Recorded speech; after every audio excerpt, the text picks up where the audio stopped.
This is the Investor Mindset Podcast, and I'm Stephen Pesavento. And for as long as I can remember, I've been obsessed with understanding how we can think better, how we can be better, and how we can do better. And each episode, we explore lessons on motivation and mindset from the most successful real estate investors and entrepreneurs in the nation. Mindsetters, welcome back. We've got another really great, quick episode today, just teaching about the steps of planning. It seems like a basic idea, but I'm going to walk through some strategies that really help us put these ideas of what we want to do to work so that we can actually start creating the life that we want to create. And going to the new year, what a great time to start focusing on how can we plan better for the things that are most important to us. And definitely we're going to get deeper into some of those strategies in a future episode. And we've talked a little bit about it in the past. So if you're just joining us now, make sure you go back and listen to some of these shorts. And without further ado, let's jump into it.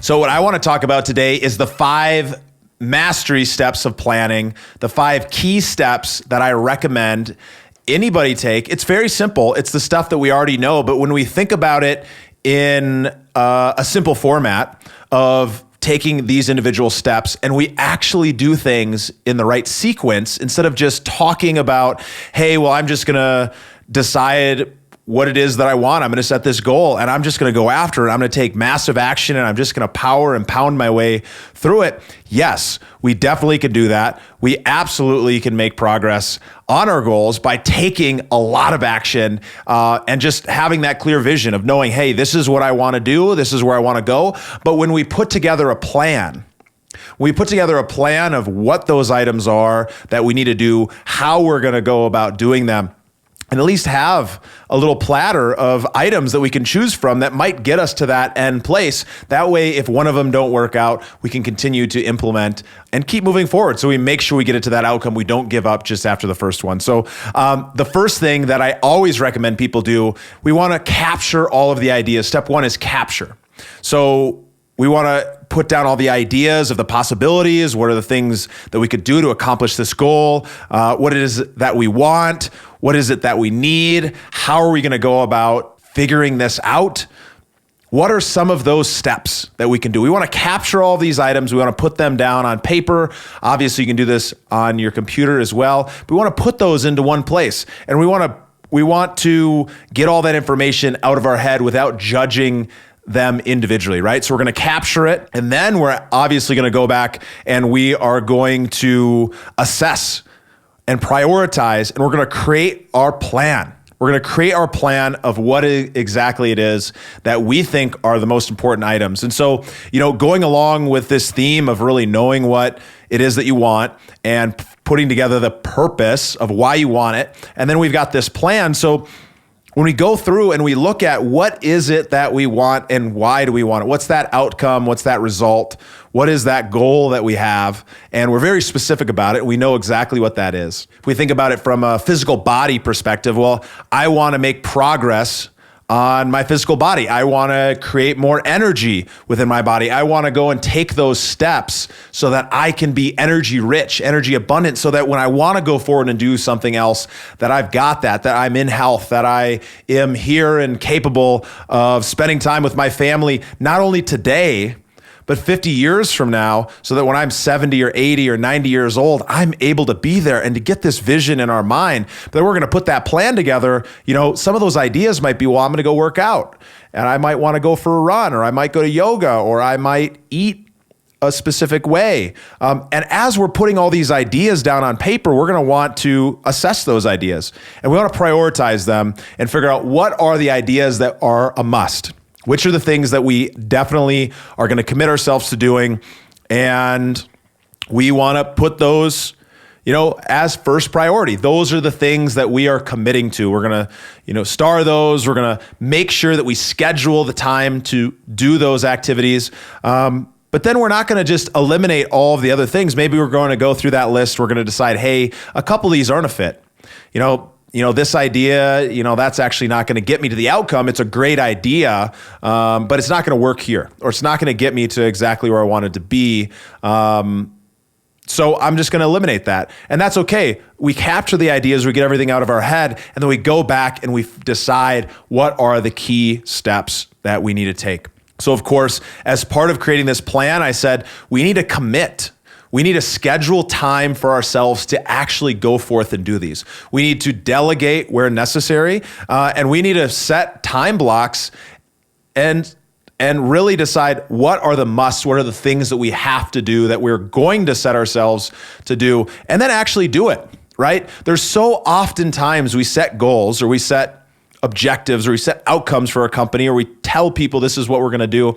And then we don't really put together a plan of how we're going to get there. Or maybe we have a couple ideas and we think, well, I got to do all this stuff, and it gets overwhelming. But if we can just go through and pick out what are the 1 or 2 or 3 or just handful of those items that are the key things, and if we can chunk them together, so maybe 5 items ends up turning into 2, it feels like, oh, I can really wrap my head around that. And then I time block it and I put it on my calendar and I commit to that as if it's a meeting with somebody really important to me. I'm not going to not show up for that other person. And if you are that kind of person, let's change that right now. But start showing up for yourself. And so that you actually make sure that you're taking incremental steps towards getting to that final goal. And then finally, we're going to complete it. We're gonna make that goal a reality. We're gonna make that outcome a reality. That thing that we set forth to doing, that we sat down, we're putting this plan together, we're gonna take those actions. And then we're gonna see the results of those actions. We're gonna measure it. We're gonna measure how did that work. And if it worked well, or if it did not work well, we're gonna celebrate the fact that we did it. We're going to celebrate the fact that we took action, that we made progress, and that we learned something from it. And if we did not get to that outcome that we wanted to, we're going to reassess.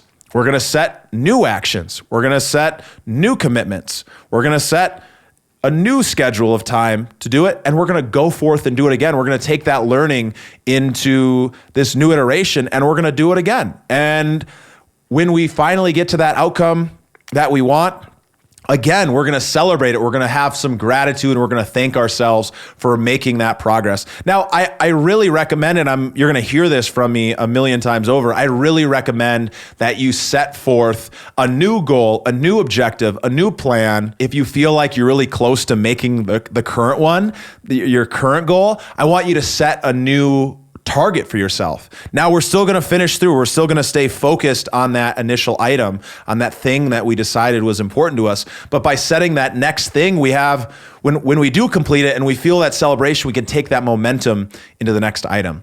So in summary, the 5 steps to planning. First, we want to capture it. We want to put all those ideas down on paper. Second, we want to create our plan around it. We want to get emotionally charged, figure out what that purpose is, why we want it, all of those good things. We want to commit to ourselves and determine the time block that we're going to put forth, and we're going to schedule that, and then we're going to complete it. We're going to complete those actions. We're going to measure it, and we're going to celebrate, and we're going to enjoy the process. So these are some phenomenal strategies that I use myself, that I've learned from other phenomenal teachers, and I hope that you will take this forward and actually apply it in your life. So if you guys love this, if you take action and you start putting this into action, make sure you head over to Instagram at Steven.Pesavento and shoot me a DM. Let me know, hey, Steven, this was really great. You know, I had been doing this for a while, but I kind of forgot about it. Or, hey, I really liked what you said. This is actually something that really helped me as well. And if you guys have been listening for any amount of time, I encourage you to jump over and make sure you drop us a review. Help us reach more people in the new year so that we can keep growing and keep making other people's lives better, so we can make our own lives better and really just live a great life. So thank you, and we'll see you guys on the other side. Thank you for listening to the Investor Mindset Podcast. If you like what you heard, make sure to rate, review, subscribe, and share it with a friend. Head over to theinvestormindset.com to join the Insider Club, where we share tools and strategies from the top investors and entrepreneurs on how to take it to the next level.